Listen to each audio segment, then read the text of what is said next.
அஸ்ஸலாமு அலைக்கும். 4 முட்டையில் 1.5 கிலோ தம் ரோடு செய்யலாமா? என்னுடைய பிஸ்னஸ் தம் ரோட் இது தாங்க.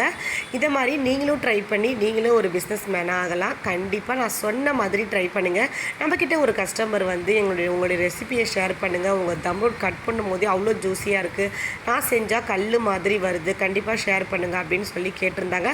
அதே மாதிரி நிறைய பேர் எனக்கு பர்சனலாக கால் பண்ணி கேட்டிருந்தாங்க. உங்களுக்கான ரெசிபி தாங்க, வாங்க எப்படி செய்யுதுன்னு பார்க்கலாம். 1 லிட்டர் பால் எடுத்துக்கோங்க. நல்லா கெட்டியான பேனில் ஊற்றி நல்லா சுண்டை காய்ச்சி எடுத்துக்கோங்க. சிம்மில் வச்சு காய்ச்சிக்கோங்க. இந்த மாதிரி அதனுடைய ஏடெல்லாம் ஓரங்களில் எடுத்து விட்டுட்டு காய்ச்சி இது ஒரு பக்கம் ஆறட்டும், எடுத்து வச்சுருங்க. இப்போது நம்ம இதுக்கு வந்து 4 முட்டை சேர்க்க போகிறோம். 4 முட்டைக்கு நான் எப்பயுமே நாகா ரவை தாங்க சேர்ப்பேன். நாகா ரவை சேர்த்துக்கோங்க. 1/2 கிலோ சர்க்கரை, 1/2 கிலோ ரவை, மில்கி மிஸ்ட் நெய் எடுத்துருக்கேன், அதையும் சேர்த்துக்கலாம். இப்போ சர்க்கரையை ஒரு 4-5 ஏலக்காய் போட்டு பொடி பண்ணி எடுத்து வச்சுக்கோங்க. நெய் வந்து நல்லா ஹீட் பண்ணணும். நெய் வந்து நல்லா சூடு பண்ணிவிட்டு அதுக்கப்புறம் ஆற வச்சுக்கோங்க. சூடாகவும் நம்ம யூஸ் பண்ணக்கூடாது, நல்லா சூடு பண்ணிவிட்டு எடுத்து வச்சுக்கலாம். இப்போ பாருங்கள், நெய் எடுத்து வச்சுக்கிட்டேன், சர்க்கரையும் தூள் பண்ணி வச்சாச்சு, ரவையும் எடுத்து வச்சாச்சு. இப்போ நம்ம அதை காய்ச்சி வச்சதில் பால் அதை மிக்சியில் போட்டு இந்த மாதிரி நல்லா அடித்து எடுத்து வச்சுக்கோங்க. அப்போ தான் அந்த ஏடெல்லாம் வந்து நம்மளுக்கு நல்லா ஒரே மாதிரி கிடைக்கும். இப்போது நல்லா ஒரு ஈரம் இல்லாத பாத்திரம் எடுத்துக்கோங்க. நம்ம இதை கையால் தான் அடிக்க போகிறேனே. நான் எப்படி செய்கிறேன்னு கண்டிப்பாக பாருங்கள். நான் கையால் அடித்து தான் செய்கிறேனே. 4 முட்டை எடுத்துக்கிறேன். 4 முட்டையை உடச்சி ஊற்றிக்கோங்க. ஒரு சிட்டிகை உப்பு சேர்த்துக்கோங்க. இல்லைனாலும் பிரச்சனை இல்லை, நான் உப்பு சேர்க்கலை. ஃபஸ்ட்டு நான் பீட்டரில் தான் பீட் பண்ணிக்க போகிறேன். எக்கை மட்டும் நல்லா இந்த அளவுக்கு ஒயிட் கலர் வர்ற அளவுக்கு நல்லா பீட் பண்ணி எடுத்துக்கோங்க. அதுக்கப்புறம் நம்ம அரைச்சி வச்சுருக்க சர்க்கரையை சேர்த்துக்கலாம். சர்க்கரையும் நல்லா பீட் பண்ணிக்க போகிறோம். பீட்டரில் மிக்ஸ் பண்ணி விட்டுட்டு இதுக்கப்புறம் நம்ம வந்து சர்க்கரையை பீட்டரில் அடிக்க முடியாது. ஏன்னா சர்க்கரை வந்து நல்லா கரையணும், அப்போ தான் வந்து நம்மளுக்கு வந்து சூப்பராக வருங்க. இல்லைன்னா சர்க்கரை வந்து மேலே வந்து அப்படியே ஒரு லேயர் மாதிரி நின்றுடும். இப்போ நம்ம பீட்டரை எடுத்து வச்சுட்டு சர்க்கரையை வந்து கையால் அடிச்சுக்க போகிறோம். ஓரளவுக்கு மிக்ஸ் பண்ணிவிட்டு அதுக்கப்புறம் நான் கை தாங்க யூஸ் பண்ண போகிறேனே. கையை நல்லா சுத்தமாக கழுவி எடுத்தாச்சு.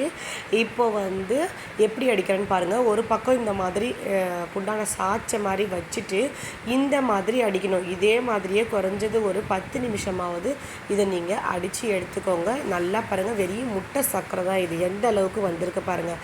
நம்ம தம் ரோட் வந்து அடிக்கிறதுல தான் இருக்குது. நம்ம எப்படி அடிக்கிறோமோ அதை வச்சு தான் டேஸ்ட் வருமே. இப்போ நம்ம சர்க்கரை அடித்து முடிச்சதும் இப்போ நான் ரவையை சேர்த்துக்கிறேன்.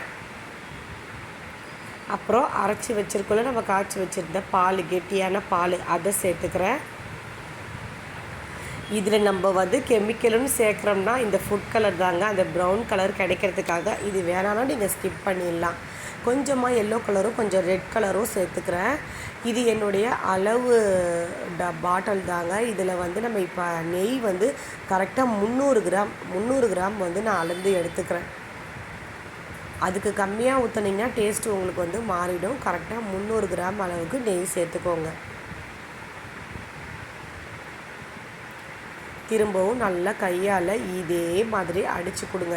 குறைஞ்சது ஒரு 20 நிமிஷமாவது இந்த மாதிரி நீங்கள் அடிக்கணும். அடிச்சுக்கிட்டே இருக்கணும். அதுக்கப்புறம் இந்த ரவை வந்து ஓரளவுக்கு நம்மளுக்கு வந்து ஊறி வந்துடும். இப்போது இந்த ஸ்டேஜ் நம்மளுக்கு போதுமானதாகிடுச்சு. இப்போ நம்ம வந்து கையை கழுவிக்கலாம்.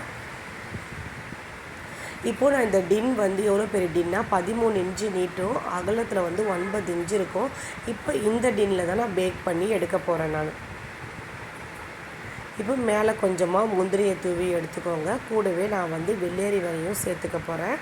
வெள்ளேரி வேணால் நீங்கள் முந்திரி, பாதாம், பிஸ்தா எது வேணால் நம்மளுடைய ஆப்ஷன் தான். என்னுடைய பிஸ்னஸ்க்கு நான் முந்திரியும் கொஞ்சமாக வெள்ளேரி வேறையும் சேர்த்துக்கிறேன். இப்போது நான் வந்து 200 டெம்பரேச்சரில் டபுள் சைடு ஹீட்டில் ஃபஸ்ட்டு 10 நிமிஷம் ப்ரீ ஹீட் பண்ணி வச்சுட்டேன். அதுக்கப்புறம் இப்போ 60 நிமிஷம் வச்சு நம்ம ஓடிஜியில் தம் ரோடு வேக வைக்க போகிறோம். 60 நிமிஷத்தில் நம்மளுடைய தம் ரோட் வந்து வேகாது. என்னுடைய ஓடிஜியில் திரும்பி ஒரு 15 நிமிஷம் நான் வந்து ஓடிஜியில் வேக வச்சு எடுத்துக்க போகிறேங்க. சூப்பராக நம்மளுடைய தம் ரோட் வந்து வெந்துருச்சு பாருங்கள். மேலே ப்ரௌனாக இருக்கிறது வந்து நெய் ஊற்றுந்து, அதனால் அது அப்படி இருக்குது. தம் ரோட் கட் பண்ணும் போதே நம்மளுக்கு தெரியும், நல்லா சாஃப்டாக ஜூஸியாக இறங்குது பாருங்கள். என்னுடைய பிஸ்னஸ் தம் ரோட் இது தான். இந்த மாதிரி நீங்களும் செஞ்சு நீங்களும் ஒரு பிஸ்னஸ் மேனாக ஆகுங்க. சூப்பராக வருங்க. ஸ்டார்டிங்கில் எனக்கு எவ்வளோ வாட்டி இந்த தம் ரோட் ரெசிபி வந்து சொதப்பிடுச்சு. ஆனால் இப்போல்லாம் அல்ஹம்துலில்லாஹ் சூப்பராக வருதுங்க. அவ்வளோதாங்க. கஸ்டமர் எப்படி கேட்குறாங்களோ அதுக்கு தகுந்த மாதிரி பீஸ் பண்ணி நான் கொடுப்பேன். இப்போ குட்டி குட்டியாக செக்கடாக பீஸ் போட்டு அவங்களுக்கு நான் பேக் பண்ணி கொடுக்குறேன். கரெக்டாக நம்ம 4 முட்டையை போட்டு செய்யும்போது 1.5 கிலோ அளவுக்கு தம் ரோட் கிடைக்குங்க. கூட ஒரு 2 பீஸ் அளவுக்கு நம்மளுக்கு வந்து மீறும். இப்போது கஸ்டமர் கேட்ட மாதிரி நான் 1.5 கிலோ தம் ரோட் வந்து பேக் பண்ணி முடிச்சிட்டேன். இந்த கஸ்டமர் வந்து பாண்டிச்சேரி தான். ஏற்கனவே இவங்க நம்மக்கிட்ட வாங்கியிருக்காங்க. டேஸ்ட்டு பிடிச்சி திரும்பவும் 1.5 கிலோ அளவுக்கு கேட்டிருந்தாங்க. அவங்களுக்காக செஞ்சாச்சுங்க. கரெக்டாக பாருங்கள், இது ஒரு பாக்ஸ்லேயே 500 கிராம் 20 மில்லி எக்ஸ்ட்ரா தான் இருக்குமே. ஒரு பீஸ் மீந்துருச்சு. இந்த வீடியோ பிடிச்சிருந்தா மறக்காமல் கமெண்ட் பண்ணுங்கள். நம்ம சேனலுக்கு சப்போர்ட் பண்ணுங்கள்.